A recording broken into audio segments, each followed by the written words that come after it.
एक बहुत अच्छा शब्द इस्तेमाल होता है इंडिया के अंदर जिसको कहा जाता है ढीठ। ढीठ का अर्थ ये हो जाता है कि सामने वालों को कितना भी मारो, कितना भी उसको फटकारो, वो अपना हरकत से बाज नहीं आएगा। वो जो काम जैसे कर रहा है वो काम वो वैसे ही करते रहेगा। अच्छा कर रहा अच्छा करेगा और बुरा कर रहा तो बुरा ही करते रहेगा, उसको सुधारा नहीं जा सकता है। सेम चीज पाकिस्तान के साथ है। इंडिया ने उसको 90 दिन का टाइम दिया था कि वो चुपचाप से इंडिया को प्रॉपरली रिस्पॉन्ड करे इंडस वाटर ट्रीटी के लिए। और इंडस वाटर ट्रीटी क्या है इसके रिगार्डिंग एक वीडियो पहले ही बना चुका हूँ, इस वीडियो में थोड़ा सा इंट्रोडक्शन दे दूंगा।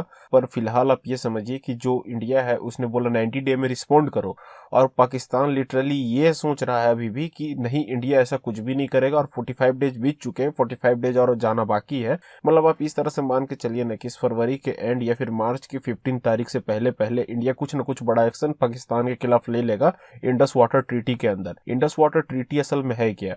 इस ट्रीटी के अंदर ये होता है कि जो भी पानी और नदी इंडिया से बह के पाकिस्तान जा रहा है, इंडिया उस पानी का 20% केवल इस्तेमाल करेगा, वहीं पे पाकिस्तान रिमेनिंग 80% को इस्तेमाल कर सकता है। और इसको कहा जाता है नेहरू जी का सिक्स्थ ब्लंडर, क्योंकि आप अगर सिचुएशन को गौर से देखे, क्लोजली देखे, तो आपको पता चलेगा कि इतना बड़ा ये ब्लंडर था कि मतलब खुद कांग्रेस के बड़े बड़े दिग्गज एक्सपर्ट्स ये बोल रहे थे कि आज उनका सर नीचे हो चुका है केवल नेहरू के एक के बाद एक के बाद एक के बाद एक के ब्लंडर के चलते। और इसमें हुआ क्या कि जब भी इंडस वाटर ट्रीटी का साइन होने वाला था उस वक्त इंडिया और पाकिस्तान दोनों साथ में थे। कायदे से दोनों को बैठना चाहिए था, लेकिन यहाँ वर्ल्ड बैंक बीच में आया कि भाई साइन करवाने तो कोई आएगा, थर्ड पार्टी कोई तो रहेगा जो इसको साइन करवा के अप्रूव करेगा। तो उस वक्त वर्ल्ड बैंक आया। कायदे से वर्ल्ड बैंक को सबसे ज्यादा पैसा देता है अमेरिका, तो उसको वर्ल्ड बैंक ना बोलते हुए अमेरिकन बैंक बोल सकते हैं। और अमेरिका का सॉफ्ट पॉइंट हमेशा से पाकिस्तान की तरफ रहा है, हमेशा से। आप ये चीज देख सकते हैं, जो अभी हाल ही में उसने उनको एयरक्राफ्ट रिपेयर डील दिया था और पैसे दे रहा है, ये चीज हमेशा से दिखा है। और इसी के चलते वर्ल्ड बैंक ने क्या किया कि दोनों के बीच में संधि कराने के लिए बैठा। लेकिन यहाँ पे जब इंडिया ने अपना पक्ष रखा, इंडिया ने बोला कि हम लोग आपको 65% ऑफ वाटर दे देंगे और रिमेनिंग जितना भी परसेंट वाटर बच रहा है वो हम लोग रख लेंगे। लेकिन पाकिस्तान का यहाँ पे थॉट प्रोसेस इतना ज्यादा खराब था कि उसने बोला कि 35% आप क्यों रखेंगे, आप 35% भी मत रखिए, आप एक काम कीजिए, आप हमको पूरा का पूरा ही दे दीजिए, आप केवल 15% रखिए, बाकी का 85% हम लोग रखेंगे। और इस इंटेंशन को देख के मतलब एक बार के लिए वर्ल्ड बैंक भी शर्मा गया, यार इतना कोई लीचड़ कैसे हो सकता है। और लास्ट में वर्ल्ड बैंक एक डील करवा दी कि भाई 20% इंडिया रख ले और बाकी के 80% पाकिस्तान रख ले। और इसमें भी भाई इंडिया असल में इस जितने भी नदी है जम्मू कश्मीर से होते हुए गुजर रहे, इसका पूरा इस्तेमाल कभी कर नहीं पाया, क्योंकि आर्टिकल 370 था। आर्टिकल 370 हटने के चलते जम्मू कश्मीर के अंदर अलग अलग डैम का कंस्ट्रक्शन चालू हो गया, जो कि बन के रेडी हो गया। पाकिस्तान इसी को लेके एक एरर रेज किया है और कंसर्न रेज किया है वर्ल्ड बैंक के सामने कि देखिए जो ट्रीटी हम लोग किए थे उसको इंडिया तोड़ रहा है। ये मतलब इतना डीप बात है ना, जिसको समझने के लिए थोड़ा आपको ये समझना होगा कि एशिया में इतने सारे नदी बहते हैं, इंक्लूडिंग चाइना के अंदर सबसे ज्यादा नदी बहता है एशिया के अंदर। और चाइना जो है वो इंडिया के पानी को लिटरली कंट्रोल करता है। इंडिया के धमकाने के बाद भी वो बहुत ही स्ट्रेटेजिकली पानी को धीरे धीरे अपने रूट की ओर डाइवर्ट कर रहा है।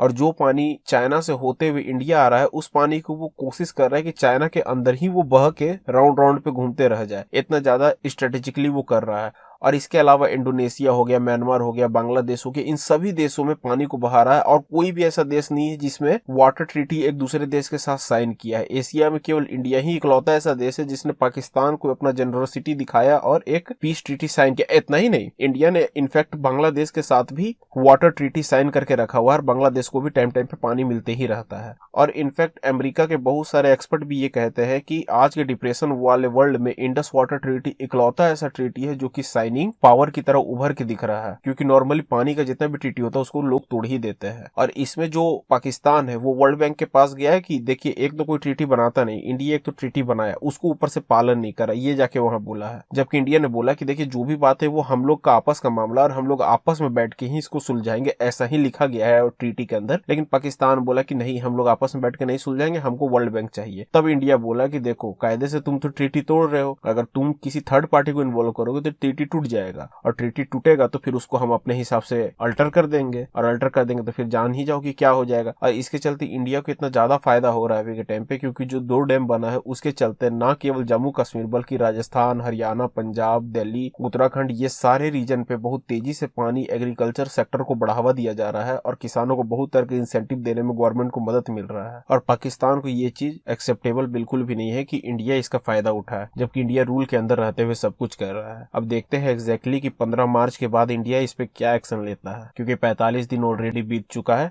रिमेनिंग 45 दिन बैठ के देख लेते हैं। तो अगर आपको ये वीडियो अच्छा लगा तो please like, share and subscribe to our channel हम सब जानते हैं।